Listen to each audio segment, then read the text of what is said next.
Welcome to the Accelerating Operational Performance podcast. I'm Greg Schinkel, President of Unique Training and Development and Frontline Leadership Systems. And as you know, in every episode, we're trying to help you move forward in your career, make your operations run better, accelerate your performance. And my guest today is going to help us do that. The other thing I want to mention to you is that if you've been a longtime listener of the podcast, you might be sitting there going, well, I know our organization needs to do some things, but I don't know if we'd really be open to hiring, unique training and development or frontline leadership systems. Well, rest easy. It all begins with a conversation, and you can do that on our website at uniquedevelopment.com. Again, let me introduce you to our guest today, Josh Post. Now, Josh spent over a decade inside a family-owned construction business, starting with a full field staff reporting to him at the age of 21, working his way through operations management, HR, finance, and eventually serving as second in command. Along the way, he's led restructuring efforts, navigated ownership transitions, and learned firsthand what it actually takes to get an organization to perform, not just on paper, but in practice. He still serves as the COO or Chief Operating Officer for that group of companies today. Today, Josh operates as a fractional COO and executive coach, working with founders and operators navigating change, the kind of structural and relational breakdowns that don't respond to technical solutions alone. His edge is going into the human layer, the 20% of the work that most consultants and frameworks aren't built to touch, but where most of the real value is locked. Welcome to the podcast, Josh. Yeah, thanks, Greg. Appreciate the invite. Yeah, and if anyone wants to reach out to Josh, Josh might not be the typical type of guest that we've had on the podcast because he does offer the COO fractional service. But one thing he has offered is if you're a listener of the podcast or a viewer of the video, that you can reach out to him at josh-post, josh-post.com, and if you put /AOP, he's actually willing to do some one-on-ones if it's something that you think would be beneficial to you or your business. Again, Josh, one of the things I think would be really neat for us to hear about is what do you do for your clients? I think the idea of a fractional, certainly I've heard of fractional CFOs. I don't think I've heard of a fractional COO. So maybe tell us a little bit about that and what work you do for your clients. Yeah, thanks, Greg. It's a unique space for sure. I would say I started out by accident, just sort of doing the work and getting phone calls from friends and people I knew in my network. Really, what I do is I navigate change. I help corporations navigate change, and so I would say I essentially support not only the founder, the CEO, but often the team, the infrastructure. Sometimes it's the marriages of the people involved. Change is hard, and yeah. Oh, no, I definitely agree with that. I wonder, really our general manager here at our company, Kirk Langford, acts as the COO as well. When you think of that role inside a lot of the companies that you're familiar with and you do business with, why do they look maybe for a fractional COO instead of maybe appointing someone specific to that role full time? Yeah, the biggest challenge I think is there's always a gap sort of between vision and theory and reality execution, and not a lot of people know how to sort of bridge that gap sometimes. I have the ability to speak both languages in a sense, as it were. Yeah. And when you're navigating high stakes change, especially in the small business world, you just simply can't afford someone that's seen it all. So you're stuck sort of onboarding someone, training them with what you know, which is what got you there in the first place. Right. So I have the ability to walk people through change and avoid a lot of potholes, mostly because I hit them myself, right? Well, it sounds like it. We covered some of it in the intro, but I wondered if you don't mind walking us through a bit of your leadership journey and even the epiphany to start offering this service, because you're still essentially acting as the COO for the group of companies right now.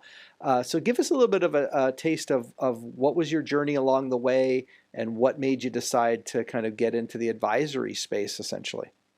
Yeah. I started out, grew up in a family business. So my four brothers owned the construction business with my dad. So yeah, I started off swinging a hammer. I still remember, I think I was 19, and I was offered an ownership position. So my dad. I became an owner. I had no idea what I was doing. Certainly did not feel like an owner. And we stumbled along with what we called affectionately the four-headed monster for a number of years. I sort of got promoted into the office. I became in charge of purchasing and logistics. Hated every minute of it. I absolutely hated it. I remember coming home that one night and telling my wife, she wasn't my wife at the time, we were engaged. Like, I absolutely hate my job. And she's Yeah. like, well, you better figure it out because we're getting married. Um, so yeah, it didn't take long, and I navigated more towards the people side of the business, I would say, in part because nobody else wanted to do it. I've always just liked people. I like engaging with people, with humans. I think I was 21, and I had the whole team reporting to me. I was the second youngest guy in the crew, Yeah. and the boss's kid. So you do the math. It was Yeah. definitely a challenge. So that's sort of how I started out. Yeah. My leadership journey really began with navigating people and managing personalities and making sure, a good day for me was everybody was happy and things are moving forward. Yeah. As I grew, I started to realize it was more than that. Started to integrate, okay, how do systems and how do I how am I responsible for outcomes, right? How do I spend my time? So things certainly changed and evolved from there. But yeah, I was a operations manager, I would say, for about 11 years, from 21 on into my 30s. Yeah. And then, yeah, and between 2019 to 2020, a couple of key moments sort of changed my leadership trajectory. Yeah. One was 2019, we bought my brothers out, so I became a part owner of the business, Oh, but now it's 50%. congratulations, by the way. I am going to interrupt you for Yeah, here for a minute yeah. because actually I took my business over from my dad. Now that's going all the way back to 1992. He's since passed. His 94th birthday would have been last Friday. But he turned the business over to me at a fairly young age. I was going to say that I'm also or have been in what is now called, I think, the Family Enterprise either council or exchange.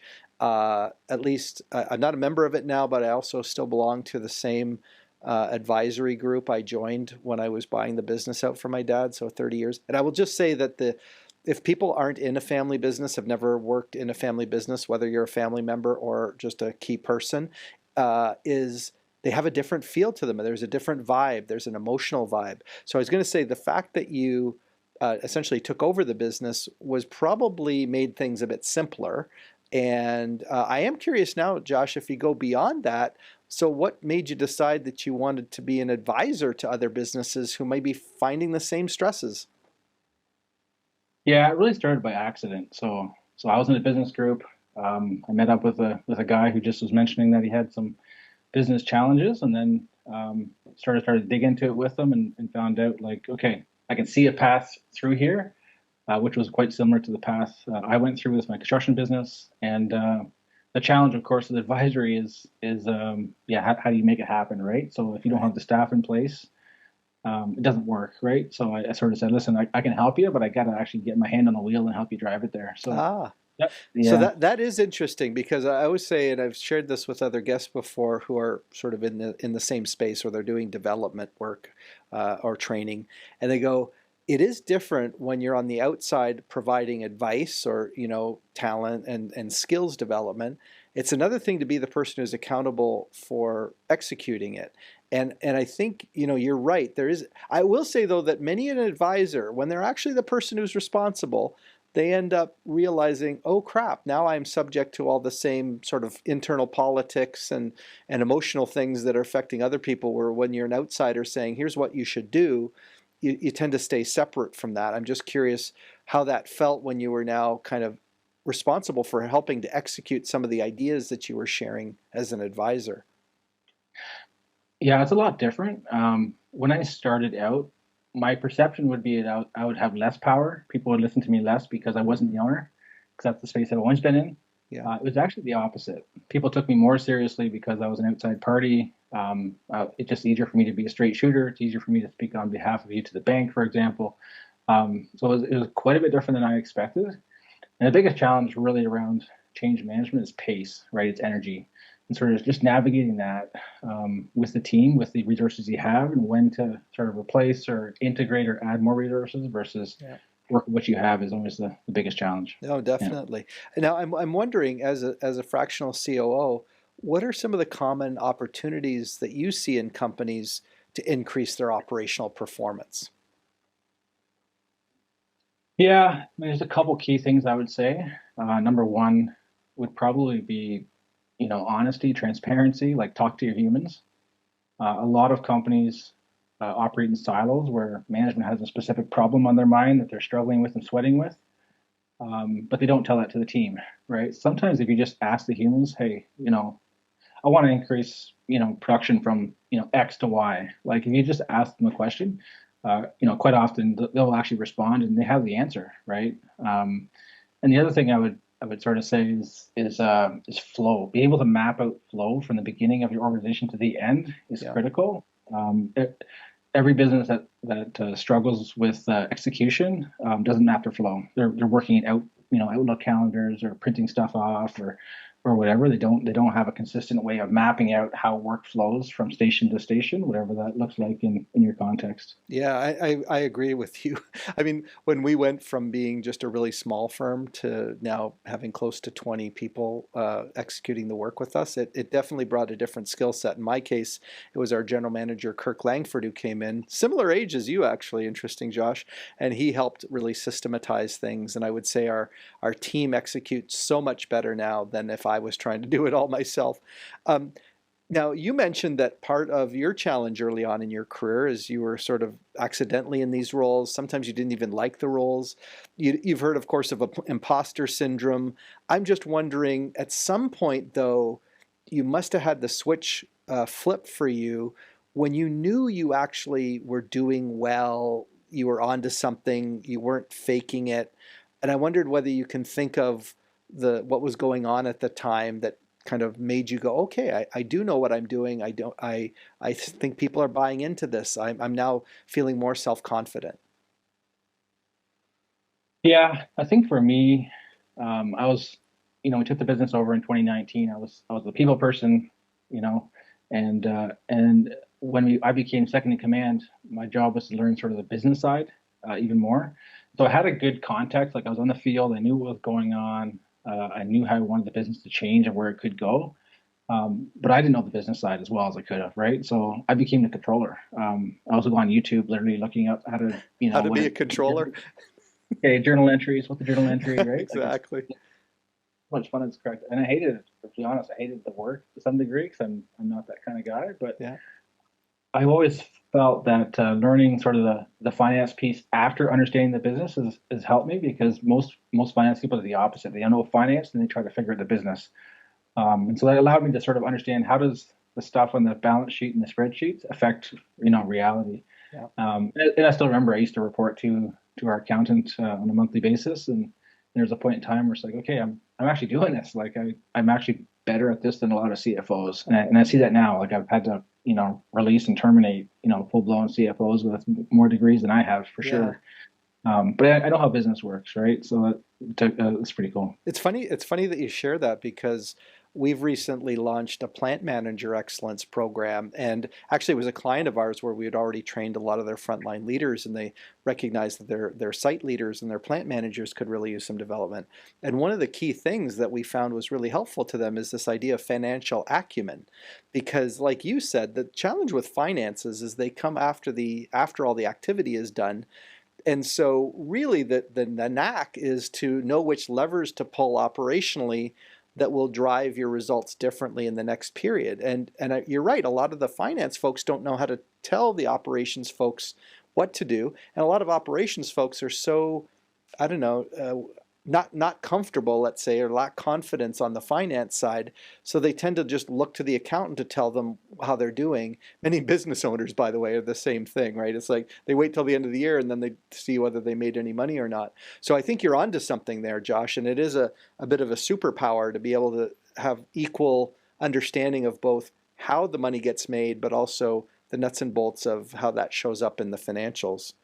Um, I'm wondering, as you look back, is there something that you learned along the way that at the time you didn't appreciate was really important, but then subsequently have learned it's sort of the most important or one of the most important things?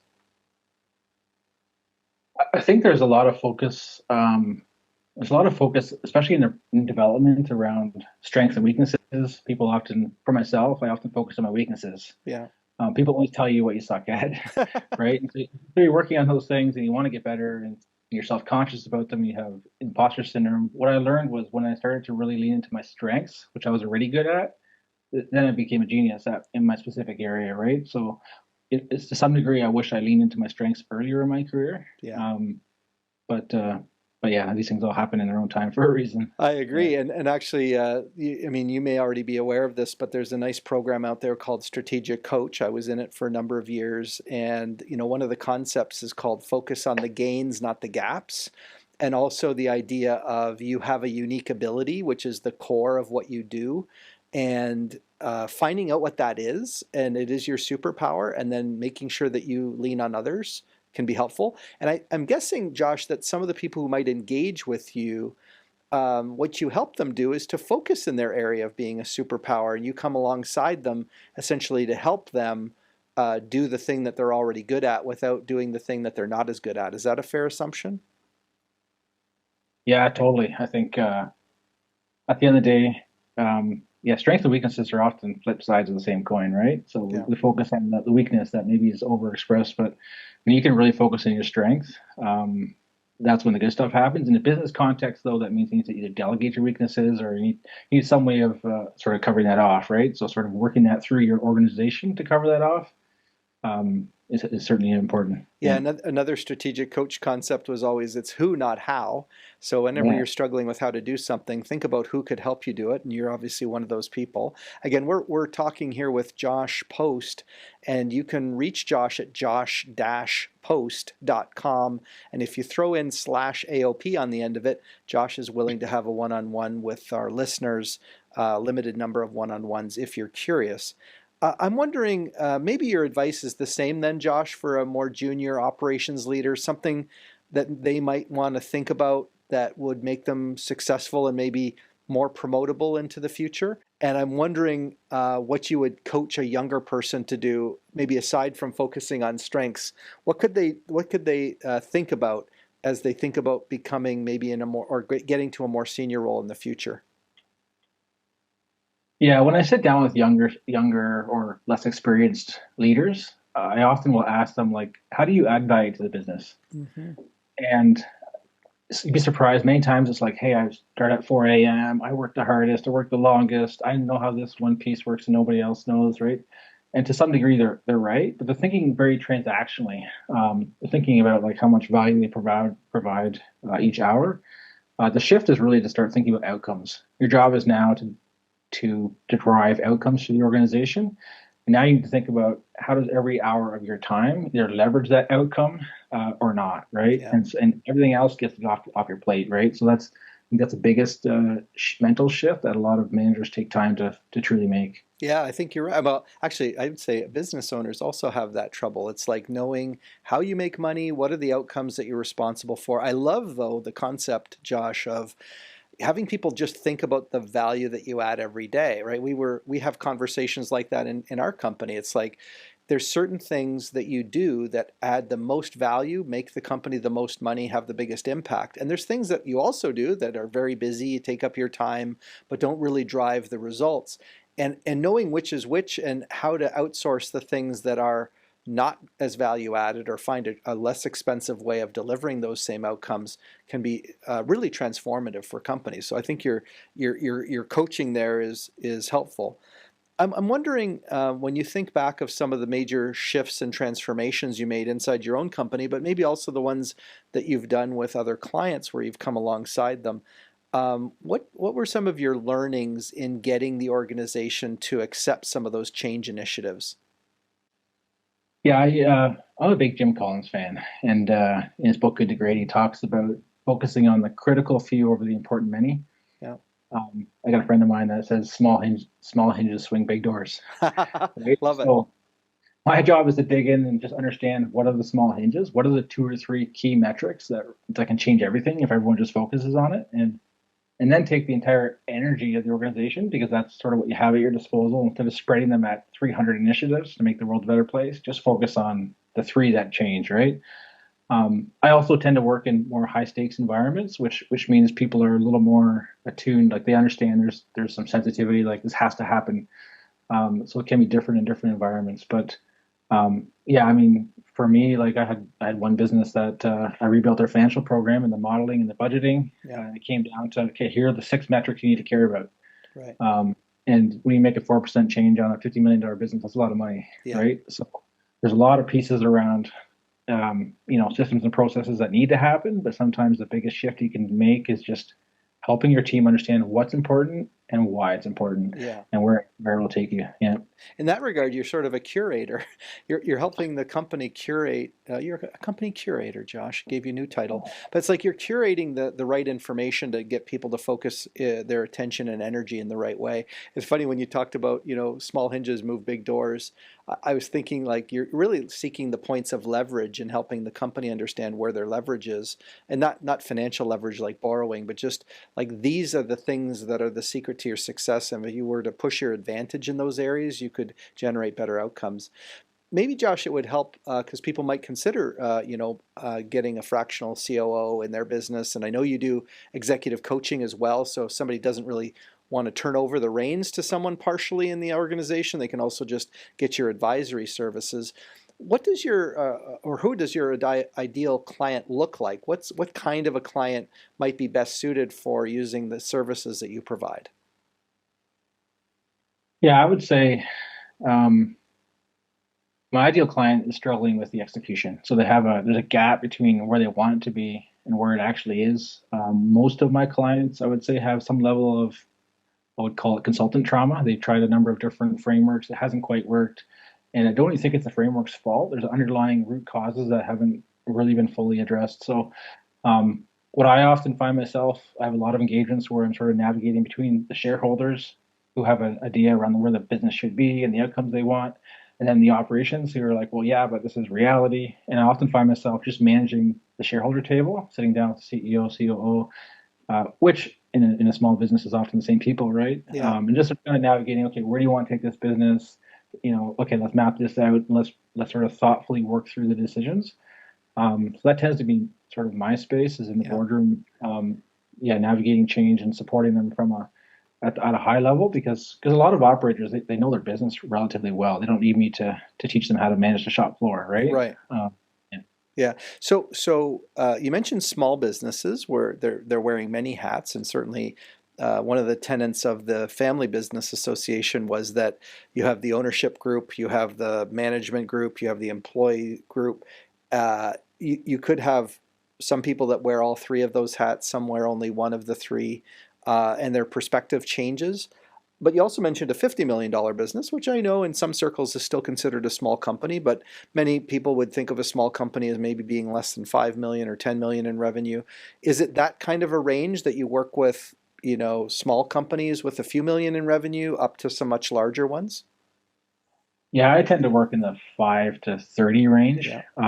I can like up to once you get past 50 million, you're a pretty sizable business, and you can probably afford to go hire the right guy to lead it. And Yeah. I wouldn't have the time and capacity to support that level of change in a business that size, right?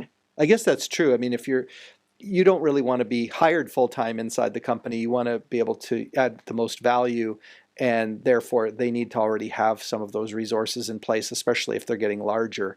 So it sounds like, Josh, is it fair to say that if a company just doesn't have that position, you can act in that position? Do you have somewhere you act in that position and then you help find somebody to transfer that over to you and become more of an advisor? How does that typically work? Yeah, so I have some clients that want to give me control. So they're in a Yeah. situation where they're like, for various reasons, typically often it's financial. They just want the governance to be set in place, and then they kind of hand it over to me. Often, then it has to be, frankly, a game worth playing. It's often a sort of either an equity discussion or it's a conversation around just more creative financing in a sense because they can't afford to pay me in that case. So in those types of turnaround situations, I'm actually bringing my team in. I have, Oh, you okay. know, I'll bring a controller in, my marketing person, and sort of you get the whole gamut because now I'm in control. But most people don't want me to come in and just take the whole business over, Yeah. nor do I want to run 25 businesses tomorrow, right? So, my goal is just to kind of swoop in at a high level of value in a very specific problem that I'm good at in the people side, and then leave the business in a place where it can succeed without me, right? It Yeah. should be better off after I leave than when I get there. Yeah. Agreed. Similar philosophy to us. Now, I am going to give you the last say in just a moment. One thing I wondered about, it wasn't a question that I told you I'd ask, but I'm curious on on the family business side, whether you've got any specific insights for family-owned businesses where I mean, you've been in one obviously yourself. Is there something, is there a piece of advice you'd give to someone who is maybe dealing with that sort of mixture of family and business together, something that you think would be helpful? Oh yeah. We could do a whole podcast on that, but Agreed. I would say, you know, people make really great decisions without context. Like if you don't know the people, don't know the names, you just have to make a decision with just a case study. You'll make the best decision every time, right? We let context or bias, call it what you Yeah. want, ruin our decision making every day. And so the biggest challenge is, like I've said before, business is like a movie script in a sense, Yeah. right? In most movie scripts, you first make the script, then you go find the right actors. In a family business, we have the actors, so now we just make the script up as we go. We wonder why it feels clunky and awkward, and if it doesn't work here, we move them over there. Those sorts of things. So just being really thoughtful around, okay, what do we want this to look like? Let's first decide that. Look at your organizational structure without names. Make the decisions, and then there's an application which usually involves uncomfortable, hard truths. Yeah. Yeah. I mean, I do love your analogy there. I think that's a very good one, that family businesses, the people are already there and you got to try to figure out how to best make use of them. And really letting them go can be an option, but it's not usually the option that a family business is thinking about early on. Josh, we've covered a lot of ground today. I just wanted to obviously give you the last call. Is there something else that you'd like to share with our audience before we just remind them again how to connect with you? Yeah, no, I think that's good. I think like I often, yeah, when someone calls me up, I'm pretty informal around, how I manage prospects and clients. Yeah. Just because I don't need to have 100 clients. Yes. So when someone calls me up, I'm happy to have a conversation around how to move their business forward. A lot of the time, they don't actually have a problem. They think they have, or they're ready to throw a framework out. That's not really the problem. They should kind of retain it. Right. And sometimes it's like, hey, yeah, maybe I can help you, and let's just book me a day and let's go meet some humans and figure this out, right? Right. So, yeah, I think it's really important if you have a problem in your business to just be thoughtful around what is the root cause? Have I really truly identified it?